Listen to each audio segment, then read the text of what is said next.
Red deck here in the hands of Antonino de Rosa, Joe Pennachio up at the top of your screen. These are 5-1, so still in a very good position here heading into the later half of day one.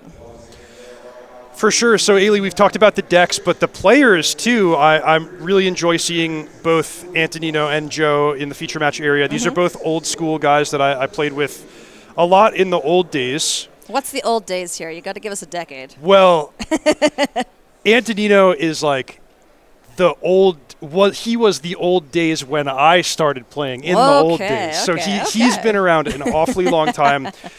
Joe is more like he got started around my era in the 2010s.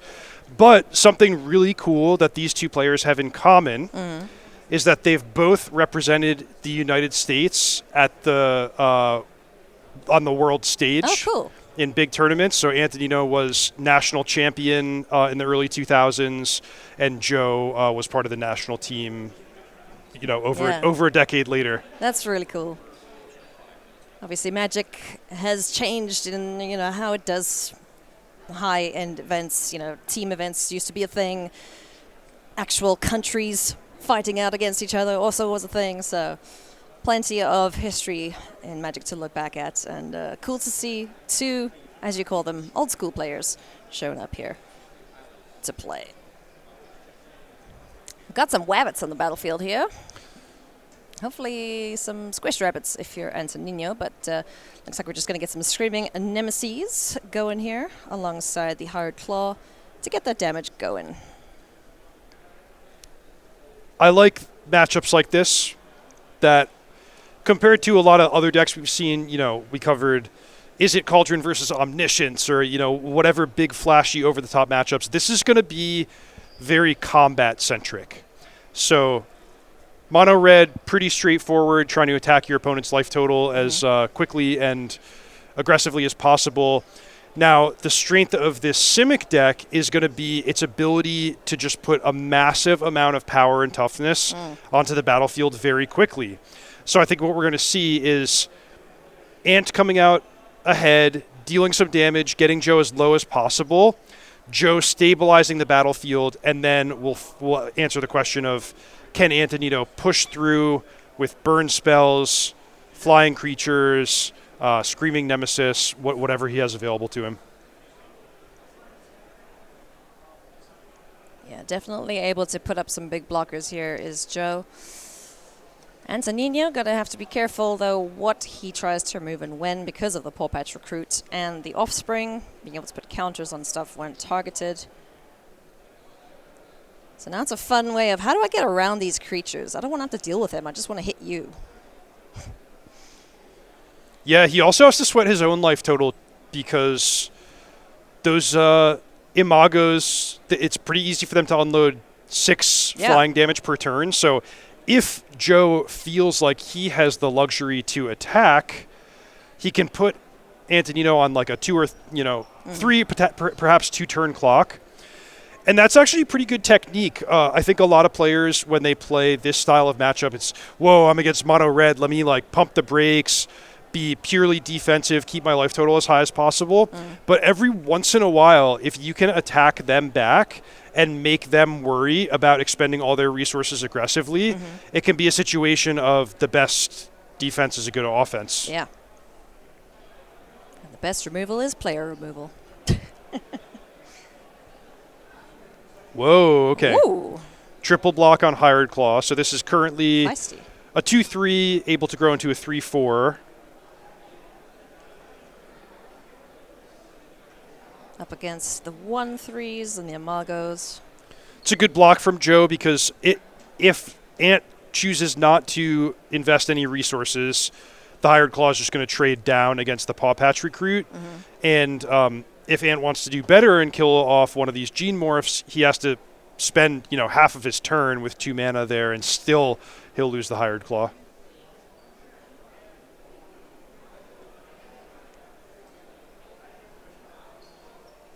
Damage, no combat tricks, just happy to trade the rabbit for the lizard. And Joe goes down to 7, not interested in blocking our nemesis friend here. Does he have any, like, 5? Oh, okay. There's the Scalding Viper we saw in the previous round. Yeah, that's if you might be wondering why Ant has a blue-red dual land in his otherwise mono-red deck. It's for the corner case where he's going to use the Adventure on Scalding Viper. Yeah. Steam Clean is what it's called. Returning a non-land permanent to its owner's hand, so it's one way to just clear the way a little bit here for Screaming Nemesis.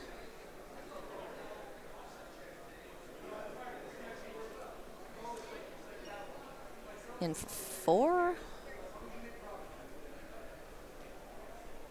Oh, nice. Before damage dealt, Curiosity jumps out, gets some extra cards, and an extra body in the way.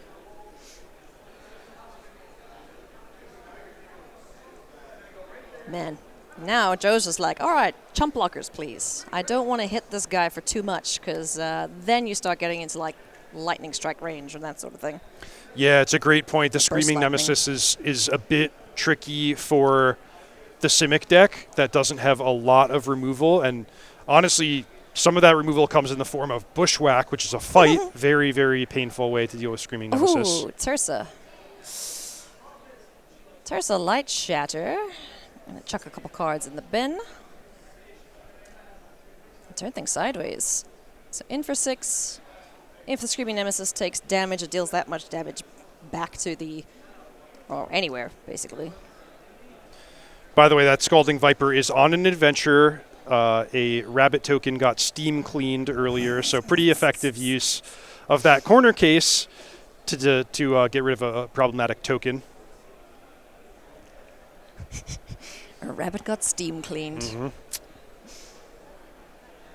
Don't take your rabbits to the dry cleaner, please, friends. So just happy to trade Tursa with the Endearing Curiosity, which will come back as an enchantment. He's down to 4. Did he block? He traded the Curiosity against the Tursa Yes. and took the damage from the Screaming Nemesis. And there we go. Land trigger, we got 6. Nope. 5 lands here, so this is just becoming a base power 3/3.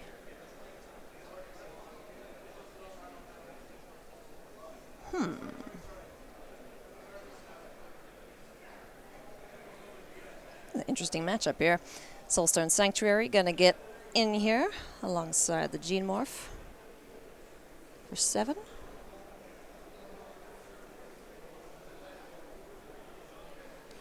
Yeah, a nice attack there because this means that if Joe, well, if the Soulstone Sanctuary survives a turn and Joe finds a 6th land, he threatens a flying lethal attack.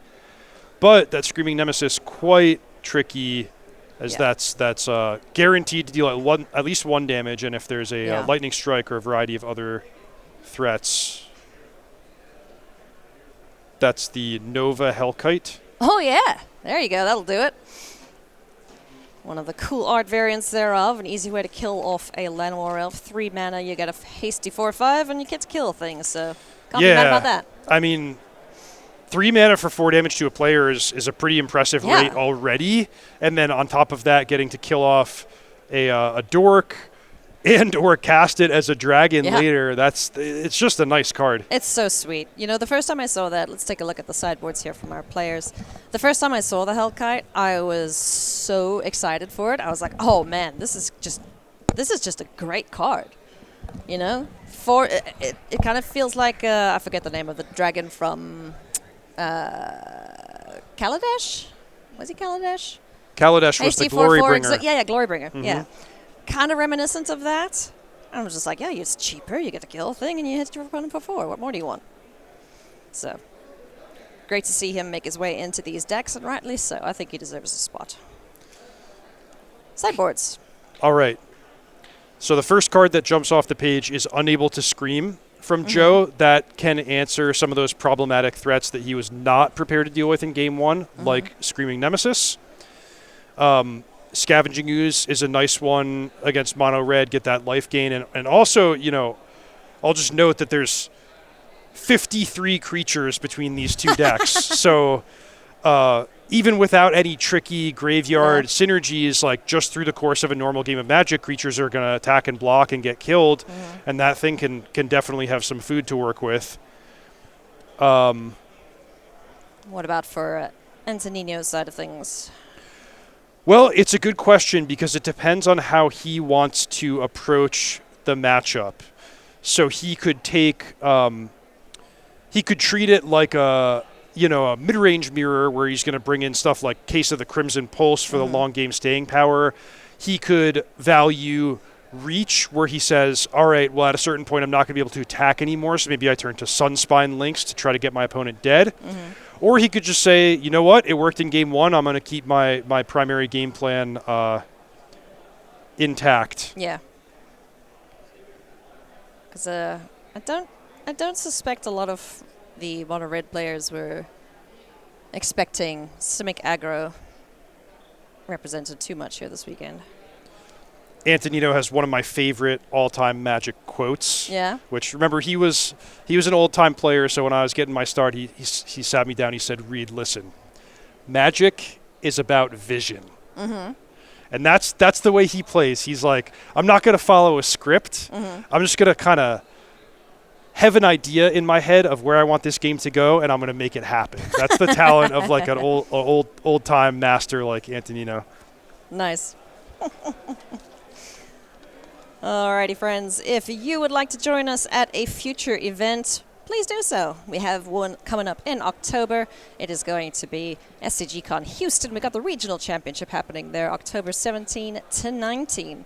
It is going to be modern for the regional championships, and we're going to be streaming it on YouTube. So visit starcitygames.com/SCGCon to get more information on that, and come and check out a bunch of the side events there too. We have CEDH 5Ks, Modern 5Ks, RCQs, Pauper 1Ks, Mystery Booster sealed events, all that good stuff. You ever done a Mystery Booster event?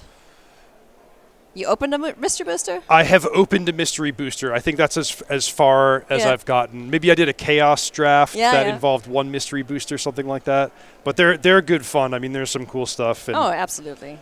And the important thing is you never know what you're going to get. This life is like a box of chocolates, something, Forrest Gump. Yep.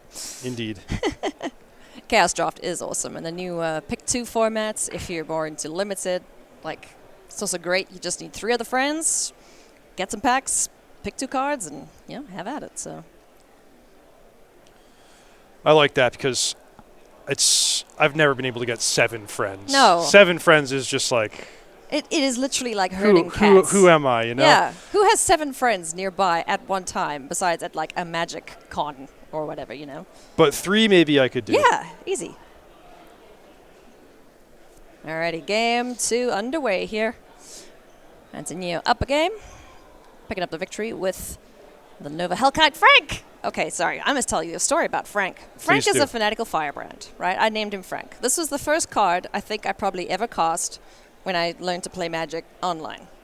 I asked for help from Twitch chat, and they were like, yeah, build this deck. This was when, like, Hazoret was all the rage when I started playing.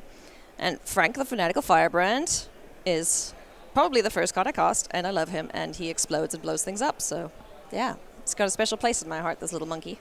Yeah, it's a great one. Again, I've said it a few times so far on the broadcast, but the fact that mono red as an archetype is opened up. It used to be a few months ago, every red deck would start with, 4 Heartfire Hero, 4 Monstrous Rage, 4 Manifold Mouse, 4 of this, 4 of this, 4 of this. And then, by the time you're done, you have maybe 5 or 6 slots to customize and make your own. Now all of that is out the window. So people generally know what an aggressive red deck is trying to do, but there are no rules and there's no template for what you have to do in terms of your card choices. So we have a wide range of mono red decks appearing in this event. And, so far Ant is the only one I've seen playing with Fanatical Firebrand, but it's a great choice, especially when he goes up against a Llanowar Elves deck in the 5-1 bracket. I wonder, did the Beastbinder attack there? Because if it did, then Frank is now a 2-2 with no abilities. But Nova Hellkite joins the fray here and dings off the Llanowar Elf in for 4. Ouch. It's bad news for Joe. So he started the game. He went Botanical Sanctum, Bushwhack for a Forest. Then he played Llanowar Elves on turn 3 with no land drop. So he has a land light hand. Yep. It's not a matchup where he can count on Llanowar Elves sticking around to produce mana. It's also not a matchup where he's going to have a lot of time to draw out of an awkward hand. So I think this is bad news for Joe. Yeah, pretty good start here for Ant. And the other reason I love Fanatical Firebrand in his deck is he's playing O'Hare Ashenil, which is the god from Ixalan. So if you would deal 1 damage while this is on the board, well, you're going to deal 4 damage instead, which is, equal to O'Hare's power. So Frank suddenly starts shooting bazookas. Wow, that's very cool. Yeah. Razorkin Needlehead as well. Boom, boom, boom. But, by that point, I'm pretty sure the opponent's dead, so maybe we don't get to see all the fireworks. I do hope we get to see O'Hare Ashenil, though. That would be sweet. Oh, unable to scream. Okay. So the little hissy gets told to sit down.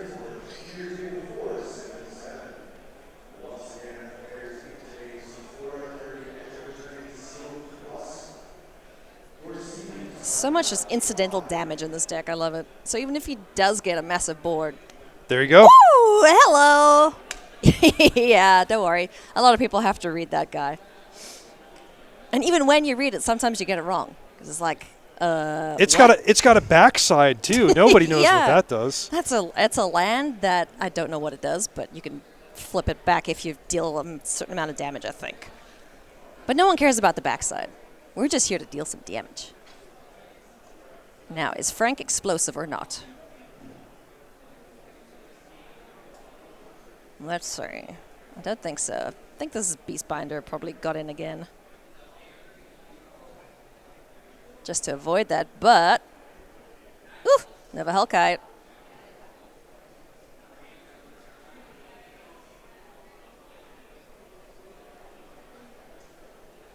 So 1 damage on...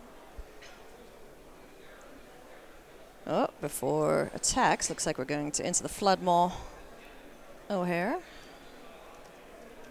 Yeah, in response to the Nova Hellkite trigger, sure. In fact. So before it bounces, Frank gets in there. Explodes Joe down to 8. In for 4 with the Hellkites. And this is looking terrible here for Joe. I think it's going to be a pretty quick matchup here for Antonino.